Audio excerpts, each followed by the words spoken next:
Hello everyone, welcome back to Lynn's Homestead. This video pertains to the veterans and soldiers still in active duty. They're the ones that's risking their lives to protect us and our freedom. So, my family, basically all that I remember other than my mom and myself has been in a branch of military. My sister, her husband, her kid, and her daughter, Army. My brother, Navy. My father, Air Force. I'm not sure about my cousins or uncles. I never asked. I just know they were all farmers. Now, in Clarksville and Fort Campbell, Kentucky, that's the highest crime. They have the highest crime rate there. Soldiers come back from active duty from overseas, come to spend time with their wives, girlfriends, husbands, or boyfriends. They come back and to find out their mate or their, loved one has cheated on them, or they have just run away. And that's heartbreaking because they're over there busting their ever-living ass to try to bring peace to a nation. And their family can't even wait for them. I can't even imagine what that feels like. I've heard of soldiers that come back and they lost everything. They have no home. Kind of like the saying, they don't have a pot to piss in. So they have to stay on base. But for those of them that come back, that's meant to return back to their, lives before, they don't have anything. So there's no place to get help. They're homeless. And that tends to make one either sad or very pissed off. And then they wish they can go back, but, if they're too old to go back, or even worse, they got blown up, lost a limb, had their guts shredded apart, their vision might be off. What are they to do? They can't get a job. You got to have a place to live. And whatever money was sent back is gone. What are they to do? Fort Campbell, crimes, murder, hate crimes, and murder-suicide. Of course, you got where it's just basically they just kill themselves because they used to living one life and they can't just come back after, say, 20 years and have everything be the same. I think the U.S. government really needs to come up with a program. I don't think they have one, but it's got to be a transition. It takes you from active duty, should take you through a physical and mental evaluation, maybe 6 months, to have them mentally ready to come back to the private sector. Some bounce back. Others are hateful towards each other. And some just go totally crazy. I know my brother-in-law, when he came back from the Gulf War, he decided he needed to take time. So he spent time with his family. He went out hunting, fishing, just to try to come back to a norm. My niece, she was a crew chief on a Apache helicopter. She got injured in an incident. She ain't right. And I used to speak with her quite a bit. And now, the way she's at, she don't even want to talk to me. She has just discontinued her parents. It's just her husband, her kids, and her brother and their kids. Now, my brother, he only did 4 years in the Navy.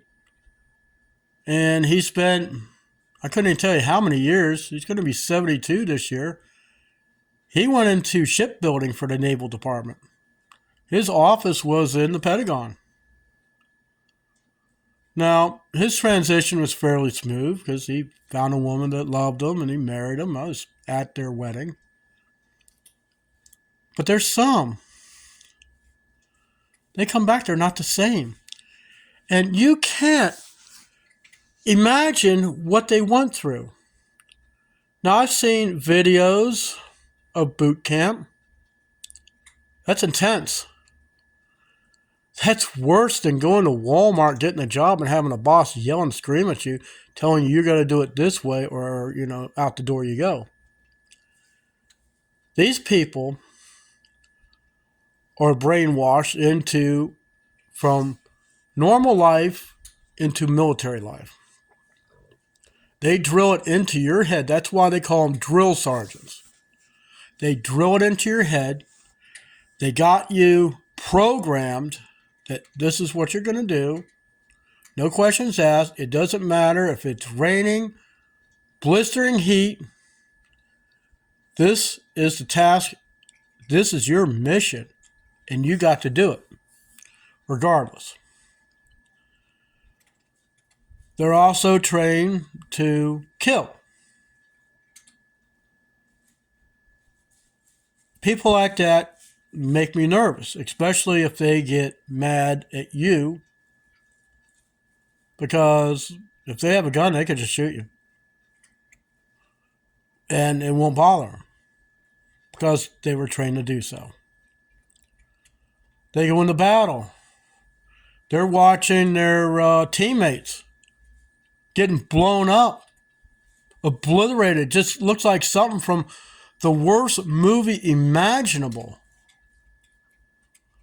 I mean, can you imagine the view if you're watching somebody being assassinated and they're cutting their freaking heads off?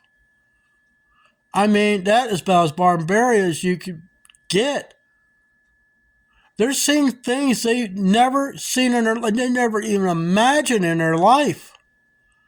But yet they're coming back from all that.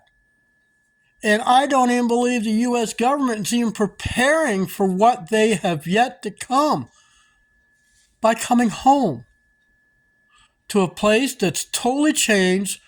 The laws are totally changed. Everything is totally different. Their buddies has probably gotten wasted overseas or killed in an accident. Maybe their parents died and they were there and not here. And they have no one to speak to. They have nothing. If any government officials are watching this video, I plead to you, go to Congress, come up with a bill, and give our soldiers a transition program so when they go from active duty, they go through a program, get their head screwed on straight to unbrainwash what was put in their mind and get them programmed so when they become a citizen, the private sector, that they can act as normal as they did before they went into the military. This has to happen because there's too much hate and not enough love. I mean, I'm proud of our soldiers. They got to do things I want to do out of high school. I went to 3 different branches, and because of my broken knee and my flat foot, they denied me the chance to go and fight for my country. I'm going to be 60 years old, and I try to uphold everything here. I try to have great support for the people around me, the communities. If there was any, and I mean any, veteran that needed any kind of help, if I can't, I did. There's one that I helped for 26 years in Florida. I helped other people that needed help. I've done work for nothing to get them where they wanted to be. So, I ask you, do you have anyone that's in the military now? A husband, a wife, boyfriend, or girlfriend? If you do, you stay true to them. Don't be the victim when they come back just because you couldn't wait. You thought you get somebody else, just kind of fill that void. What you're doing is destroying a life. And that life could destroy yours at the same time. Like I said, this video is very emotional for me, and I'm really holding back my tears because I've heard of nothing but death and destruction because of what's been going on. Look at Russia. Them soldiers went in. They killed them kids. They leveled schools. We're talking tens of thousands of lives senselessly killed. Just for some make-up bullshit that their dictator president came up with.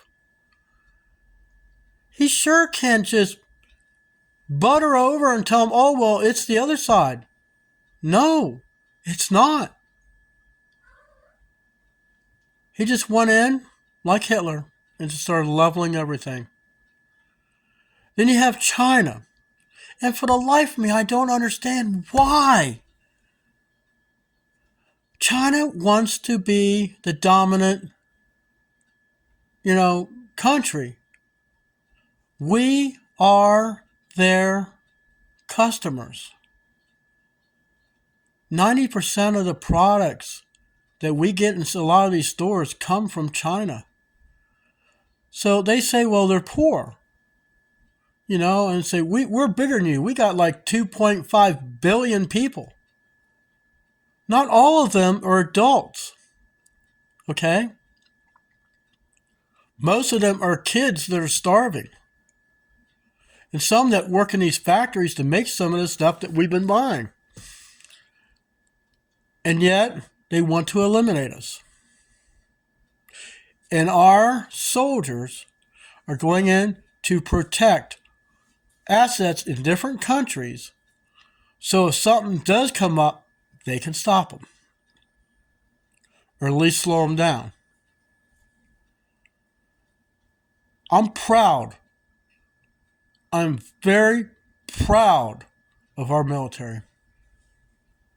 And you guys should too. If you see one, don't only tell them that you appreciate.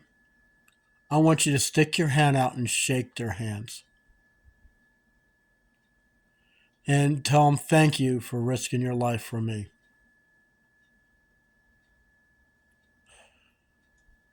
Like I say, this video is hard to make because I wanted to have the words right. And I pray for America, and I pray for the world that one day we'll find peace. Thank you for watching.